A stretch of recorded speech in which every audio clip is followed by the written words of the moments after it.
हर किसी के लिए एक अपना खुद का बिजनेस करने के बारे में जब आदमी सोचता है तो वो उसके लिए बहुत ही रोमांचक पल होता है। बहुत ही उम्मीद के साथ वो व्यक्ति ये सोचता है कि काश मैं अपना एक स्टार्टअप कर पाऊं या अपना स्टार्टअप को कर देता है। लेकिन क्या आपको पता है कि सही तरीके से अपने बिजनेस को मैनेज ना करना आपके बिजनेस में विफलता का कारण बन सकता है। दोस्तों नमस्कार, मैं हूं नॉलेज पांडे और आज हम बात करेंगे उन 10 पॉइंट के ऊपर जिसका बिजनेस स्टार्ट करने से पहले उस पर हमें ध्यान देना चाहिए। और अगर आपने अपना स्टार्टअप अभी शुरू किया है या आपने अपना स्टार्टअप शुरू कर दिया है तो ये 10 पॉइंट, ये 10 चीजें आपको जानना बेहद जरूरी है। नंबर 1, सही प्लानिंग का ना होना। अगर आपने बिजनेस स्टार्ट कर दिया है या स्टार्ट करने वाले हैं, अपने स्टार्टअप खुद का स्टार्ट करने वाले हैं, तो आपके बिजनेस में अगर सही प्लानिंग अगर आपने नहीं बनाई हुई है तो कृपया आप सही प्लानिंग जरूर बना लें। अक्सर हम क्या करते हैं कि हमारे माइंड में एक छोटी सी आइडिया आती है और उस पर हम काम करना शुरू कर देते हैं और तुरंत हम अपने स्टार्टअप को स्टार्ट कर देते हैं उस आइडिया के ऊपर। लेकिन प्लानिंग एक ऐसी चीज होनी चाहिए कि आपने उस आइडिया पे काम तो कर लिया है, लेकिन वो आइडिया इन फ्यूचर जाकर के कितना बड़ा होने वाला है, कितना सक्सेस होने वाला है और आपकी जो फ्यूचर प्लानिंग है वो क्या है अपने बिजनेस के प्रति। आप अपने बिजनेस को 5 साल बाद कहां देखना चाहते हैं, आप अपने बिजनेस को अपने कंपटीटर से कैसे कंप्लीट करने वाले हैं, आपके बिजनेस में एक्सपेंस रेशियो क्या होने वाला है, आप अपने बिजनेस के टीम को कैसे मैनेज करेंगे, आप अपने बिजनेस में एक्सपेंडिचर का क्या रोल अदा करेंगे, आप अपने बिजनेस में सेल्स के टीम को कैसे मैनेज करेंगे, सेल्स के टीम कैसे बनाएंगे, लीगल को कैसे देखेंगे। ये सारी चीजें, ये सारे कैलकुलेशन जो है आपके बिजनेस में होने चाहिए।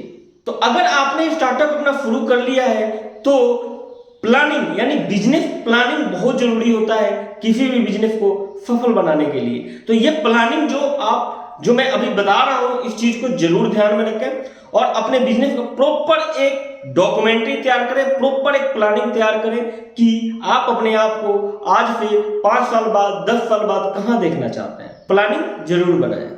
नंबर 2, असफलता का डर। जल्दबाजी में हम स्टार्टअप तो कर लेते हैं, हमारे माइंड में तुरंत एक आइडिया आया, हम उस आइडिया पे काम करना शुरू कर देते हैं। जैसे हमारा आइडिया स्टार्ट होता है, जैसे हमारा बिजनेस स्टार्टअप स्टार्ट होता है, उसके बाद हमें ये डर लगने लगता है कि अगर हमारा बिजनेस नहीं चला तो क्या होगा, अगर हम अपने बिजनेस में विफल हो गए तो क्या होगा। तो ये असफलता की जो डर है हमारे बिजनेस को सफल होने से पहले ही रोक देती है। यानी अगर हमारा बिजनेस सफल होने वाला भी होगा तो भी नहीं हो पाएगा, नहीं हो पाता है, क्योंकि हमारे माइंड में एक हमेशा डर बना रहता है, डर लगा रहता है कि हमारा बिजनेस सफल नहीं हुआ तो क्या होगा, हमारा जो इन्वेस्टमेंट लगा है इस बिजनेस में वो डूब जाएगा, फिर हम कैसे नया सेटअप खड़ा करेंगे, फिर हम कैसे नए आइडियाज पे काम करेंगे। हमारा बिजनेस अगर डूब जाएगा तो हमारा पैसा सारा चला जाएगा, हमारा समय बर्बाद हो जाएगा, सारी चीजें। नंबर 3, पर्याप्त फंडिंग का ना होना। अगर आप किसी स्टार्टअप के बारे में सोच रहे हैं तो फंडिंग का अरेंजमेंट अपने पास, अपने बिजनेस में हमेशा रखें, क्योंकि अगर पर्याप्त फंडिंग जिस बिजनेस में नहीं होती वो बिजनेस भी विफल हो सकता है, हो जाता है। तो पर्याप्त फंडिंग जैसे में हम उतना ही फंड का अरेंजमेंट करते हैं जिससे हमारा ऑफिस सेटअप हो सके, जिससे हमारा कंप्यूटर हार्डवेयर आ जाए, जिससे हम अपने कंपनी के लिए एक वेबसाइट वगैरह बना सके, जिससे हम अपने कंपनी को रजिस्टर करा सके। बस इतना ही फंडिंग की अरेंजमेंट, यही फंडिंग हमारे पास होती है। लेकिन क्या आपको पता है कि जितना फंड आपके बिजनेस को शुरू करने में लगता है उससे कहीं ज्यादा आपके बिजनेस को प्रमोट करने में फंडिंग की आवश्यकता पड़ती है। तो अगर आपके पास पर्याप्त फंडिंग नहीं है और आप अपने बिजनेस को शुरू करने के बारे में सोच रहे हैं या शुरू कर लिए हैं तो एक चीज का हमेशा ध्यान रखें कि आपके पास वो फंड होना चाहिए जिसको आप अपने मार्केटिंग में लगा सके, अपने सेल्स में लगा सके, अपने बिजनेस को प्रमोट करने में लगा सके। क्योंकि जो मार्केट में दिखता है वही मार्केट में बिकता है। तो अपने बिजनेस में पर्याप्त फंडिंग जो है वो हमेशा करके रखें, क्योंकि पर्याप्त फंडिंग ना अगर होगा नहीं होगा अगर आपके बिजनेस में, तो भी आपके बिजनेस में दिक्कतें आ सकती है। नंबर 4, अपने बिजनेस का बीमा ना कराना। अगर आपने एक नए स्टार्टअप के बारे में अगर आप सोच रहे हैं तो आज ही अपने बिजनेस प्लानिंग में बिजनेस बीमा का नाम शामिल कर लीजिए। अपने बिजनेस का बीमा जरूर कराइए, अपने ऑफिस का बीमा जरूर कराइए। ऊपर वाला ना करे कि किसी दिन आपके ऑफिस में कोई दुर्घटना हो जाए, कोई चोरी हो जाए या कुछ हो जाए तो आपको लॉस का सामना करना पड़ जाए। तो हो सकता है कि इसमें थोड़ा सा पैसा ज्यादा लगे, लेकिन आप अपने ऑफिस का, अपने बिजनेस का बीमा जरूर करा करके चले। इसके लिए आप अपने एरिया में किसी भी बीमा सलाहकार से बात कर सकते हैं। और पॉलिसी कराते समय हमेशा एक चीज का ध्यान रखें कि आप जो बीमा करा रहे हैं, आप जो बीमा ले रहे हैं, वो बीमा किन किन चीजों को कवर करेगा। हमारे बिजनेस में ऐसी क्या क्या चीजें हैं जिसको ये बीमा जो मैं ले रहा हूं इसको कवर करेगा।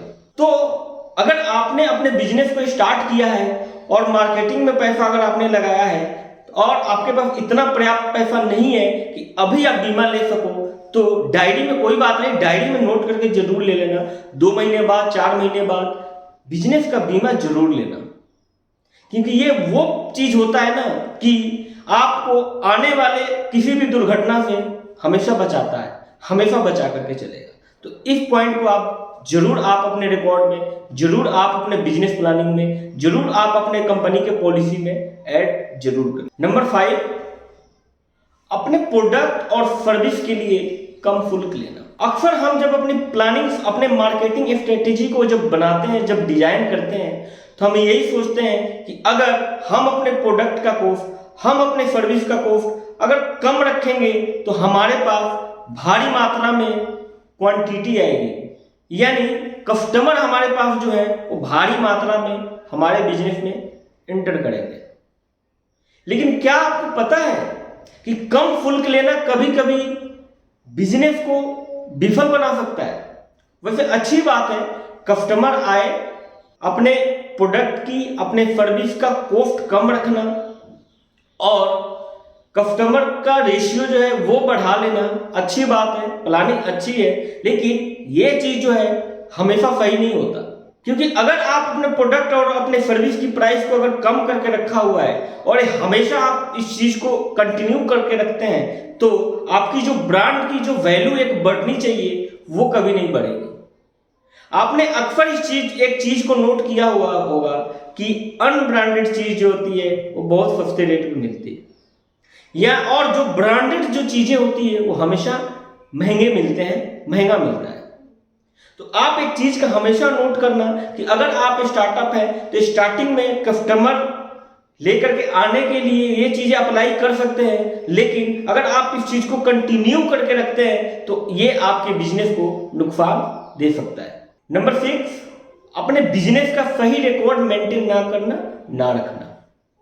अगर आप अपने एक न्यू स्टार्टअप के बारे में सोच रहे हैं, अगर आपने अपना स्टार्टअप शुरू कर लिया है, तो एक चीज का हमेशा ध्यान रखना कि आप अपने बिजनेस का रिकॉर्ड हमेशा मेंटेन करके रखो।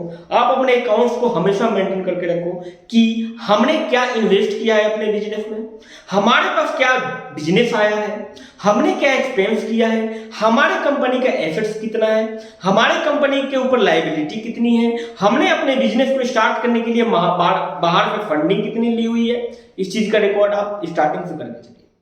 अक्सर इंसान वही गलतियां करते हैं, अक्सर बिजनेसमैन वही गलती कर देते हैं कि अपने बिजनेस स्टार्ट तो कर देते हैं और वो ये सोचते हैं कि अभी तो मेरा बिजनेस इतना बड़ा तो हुआ नहीं, अभी तो मेरा बिजनेस तो छोटा है, तो जब ये बड़ा हो जाएगा, जब पैसा हमारे बिजनेस में बहुत सारा आना शुरू हो जाएगा, तब हम प्रॉपर अकाउंट्स को मेंटेन करेंगे।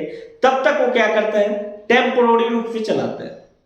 तो अगर आप भी ऐसा करते हैं तो इस चीज को आज से ही बंद कर दीजिए, क्योंकि बिजनेस का जो कैलकुलेशन होता है, लॉस और प्रॉफिट जो होता है, वो आपको एक बेहतर मोटिवेशन देता है। नंबर 7, अपने बिजनेस के लिए प्रॉपर लाइसेंस ना लेना। अगर आप अपने एक न्यू स्टार्टअप के बारे में सोच रहे हैं, अपना न्यू एक स्टार्टअप शुरू करने के बारे में सोच रहे हैं या आपने कर दिया है, तो इस चीज का हमेशा ध्यान रखें कि आप अपने बिजनेस का प्रॉपर लाइसेंस, प्रॉपर रजिस्ट्रेशन लेकर के चलें। कहीं ऐसा ना हो कि आपका बिजनेस आने वाले समय में बड़ा हो जाए और उस नाम से कोई कंपनी आपकी मिले ही ना, रजिस्टर्ड ही ना हो, यानी वो बिजनेस आपका रजिस्टर्ड ही ना हो। तो अगर आप अपना स्टार्टअप शुरू करने के बारे में सोच रहे हैं या कर लिए हैं और अपने बिजनेस का प्रॉपर एक लाइसेंसिंग नहीं लिए हैं, तो लाइसेंस जरूर ले लेना। जैसे कंपनी रजिस्ट्रेशन हो गया, टैक्स के लिए जीएसटी आपका हो गया, कंपनी का पैन कार्ड हो गया इनकम टैक्स वगैरह के लिए, ये तमाम जो चीजें हैं, ये चीजें आप हमेशा ले लेना। ये अपने बिजनेस के लिए बिजनेस को अपने प्रॉपर रजिस्टर करा करके चलना, प्रॉपर लाइसेंसिंग करा करके चलना। क्योंकि अक्सर यहाँ भी लोग गलतियां कर देते हैं कि पहले बिजनेस को स्टार्ट करते हैं, पहले अपने सिस्टम को डेवलप करते हैं और रजिस्टर बाद में कराते हैं। इससे क्या होगा कि एक तो आपके बिजनेस के ट्रस्ट वैल्यू जो है वो नहीं बनेगी किसी की। प्रॉपर आप अपने बिजनेस को रजिस्टर करा करके चलना, प्रॉपर लाइसेंसिंग ले करके चलना। नंबर 8, अपने ब्रांड को प्रोटेक्ट करके ना चलना। अगर आपने बिजनेस का रजिस्ट्रेशन करा रखा है, आपने मेरे बताए तमाम चीजों को आप फॉलो कर रहे हैं और अपने अगर ब्रांड को वैल्यू नहीं दिए हैं, अगर अपने ब्रांड को प्रोटेक्ट आपने नहीं किया है, तो वे आज ही करा लें। यानी आप अपने बिजनेस का ट्रेडमार्क जरूर ले लें। कहीं ऐसा ना हो कि आपका जो ब्रांड है बहुत ज्यादा वायरल हो गया और उस ब्रांड को कोई चेक करे और ये पता उसको चल गया कि ये ब्रांड जो है रजिस्टर्ड नहीं है, तो वो अपने बिजनेस के नाम से उस ब्रांड को रजिस्टर करा लेगा और आप पे क्लेम कर सकता है। तो अपने बिजनेस को जरूर प्रोटेक्ट करके चले, अपने ब्रांड को जरूर प्रोटेक्ट करके चले, क्योंकि इंडिया में बहुत सारे ऐसे केस हुए हैं जिसमें ब्रांड किसी और का और क्लेम किसी और का हो गया है। नंबर 9, पर्सनल बैंक अकाउंट का यूज करना। मैक्सिमम बिजनेस में ये देखा जाता है कि अक्सर लोग क्या करते हैं कि जो भी लेन देन होता है वो अपने पर्सनल बैंकिंग में ही करते हैं, यानी खुद के सेल्फ अकाउंट के माध्यम से, सेल्फ सेविंग अकाउंट हो या करेंट अकाउंट है, उसके माध्यम से वो लेन देन करते हैं। अगर आप कोई बिजनेस अगर पार्टनरशिप डीडी पे कर रहे हैं या प्रोप्राइटरशिप पे कर रहे हैं तो वहां तक तो ठीक है, समझ में आती है। लेकिन अगर आप किसी कंपनी एक्ट के अंदर में काम कर रहे हैं, किसी कंपनी पार्टिकुलर कंपनी के हिसाब से कंपनी बना करके अगर आप काम कर रहे हैं, तो आप अगर अपने पर्सनल अकाउंट में अगर फंड लेते हैं तो आपको बहुत सारी दिक्कतें आ सकती। जैसे में आपको ऑडिट में दिक्कत आ जाएगी, आप अपने अकाउंट में जो पैसा आप लेते हैं उसका स्रोत आपको बताना पड़ेगा। दूसरी चीज ये है कि अगर इन फ्यूचर अगर आप बिजनेस लोन लेने के लिए अप्लाई करते हैं तो आपके कंपनी का ट्रांजैक्शन प्रॉपर तरीके से नहीं हुआ है तो उसमें आपका रिकॉर्ड नहीं दिखेगा, यानी ट्रांजैक्शन नहीं दिखेगा, यानी कंपनी की इनकम ही नहीं दिखेगी, तो आपको लोन लेने में भी दिक्कत आ सकती है। दूसरी चीज, आपकी कंपनी जो है, कंपनी का जब भी आपका बैलेंस शीट बनेगा तो हमेशा आपकी कंपनी लॉस में जाएगी, वहां से भी आपको दिक्कत आ सकती है। तो अगर आप भी अपने बिजनेस के लिए पर्सनल अकाउंट में अगर कोई फंड लेते हैं तो उसको लेने से बचें, कंपनी का करेंट अकाउंट खुलवाएं और जो भी लेन देन करें आप उस कंपनी के करेंट अकाउंट से करें। नंबर 10, किसी एक्सपर्ट व्यक्ति का सलाह ना लेना। अगर आप कोई अच्छा बिजनेस करना चाहते हैं और लाइफ में बहुत बड़े स्केल अप करना चाहते हैं अपने बिजनेस को, तो हमेशा किसी एक्सपर्ट की सलाह हमेशा लें अपने बिजनेस के लिए। एक्सपर्ट में जैसे में अपने बिजनेस को लीगली सेव करने के लिए किसी एडवोकेट से आप बात कर सकते हैं या किसी चार्टेड अकाउंटेंट से आप बात कर सकते हैं। किसी अपने बिजनेस के लिए नोटिस वगैरह के लिए एडवोकेट से आप बात कर सकते हैं। अपने बिजनेस के मार्केटिंग स्ट्रेटेजी प्लानिंग के लिए किसी बिजनेस एक्सपर्ट से आप बात कर सकते हैं। मार्केटिंग के लिए मार्केटिंग एक्सपर्ट से आप बात कर सकते हैं। तो इन तमाम चीजों के बारे में आप हमेशा अपने रिकॉर्ड में मेंशन करके रखें। अगर आपको ये वीडियो पसंद आई होगी तो लाइक जरूर कर लेना, और अगर आप चाहते हैं कि और भी आपके यार दोस्त और भी आपके मित्रगण इस वीडियो को देखें और कुछ सीखें, तो उनके पास भी इस वीडियो को शेयर जरूर कर देना, और चैनल पे पहली बार आए तो सब्सक्राइब जरूर कर देना, क्योंकि मैं बिजनेस से रिलेटेड बहुत सारी ऐसी इंफॉर्मेशन है जो लेकर के आता रहता हूँ। धन्यवाद।